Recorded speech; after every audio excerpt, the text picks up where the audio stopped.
So that's obviously a very common problem for patients that I see in clinic, but I think for all of us, I don't think there's anyone who hasn't had problems sleeping at some stage. Sleep's a very natural, very healthy process. It is something that we shouldn't be chasing after or obsessing over. So that's the first thing to say. Don't worry if you have a bad night's sleep, nothing bad's going to happen. But there are a few things that we can do to try and improve our sleep overall. We all are governed by light and dark cycles, what we call the circadian rhythm. And everyone's circadian rhythm is slightly different, but never quite 24 hours. So we rely on certain cues throughout the day to make sure that our circadian rhythm stays in check. And waking up at the same time is probably the most important if you take away one tip. So having a time that you wake up, and it's got to be the same weekdays and weekends, I'm afraid. People who sleep in at the weekend is something we call social jet lag, and that means you haven't slept properly during the week.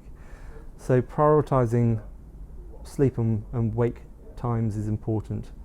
Getting lots of light in the morning is very important because that tells your brain that it's morning, and during the day as well, getting exposure ideally to sunlight.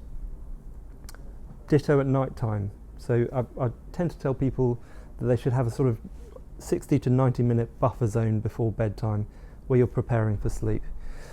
Some of that is making sure that your bedroom is a sanctuary, a haven, a nest, which promotes good sleep. So dark, cool, no flashing lights, no electronic devices, and really you just go there to sleep and nothing else.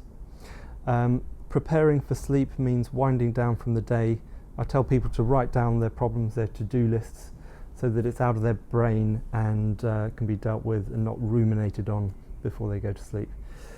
Caffeine's a problem, so no caffeine after lunchtime. It takes 6 hours for half of the amount of caffeine to leave your body, so it hangs around for a long time. So definitely no caffeine after lunchtime if you're having trouble sleeping.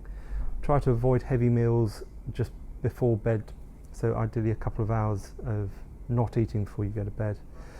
And then having some relaxing wind down time. It's what I tell people, you should be doing holiday activities. So whatever you do, say you go to an airport and you buy your favourite magazines, you sit somewhere quiet and comfortable outside of the bedroom ideally, and you relax, you reflect, and then you go to the bed to sleep when you're tired and sleepy.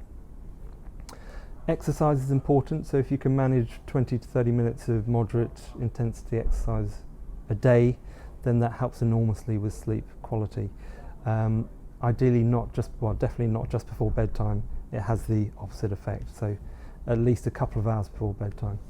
And if you can do most of those and stick to a regular sleep schedule, sleep shouldn't be a problem, but it's important to not obsess over it too much.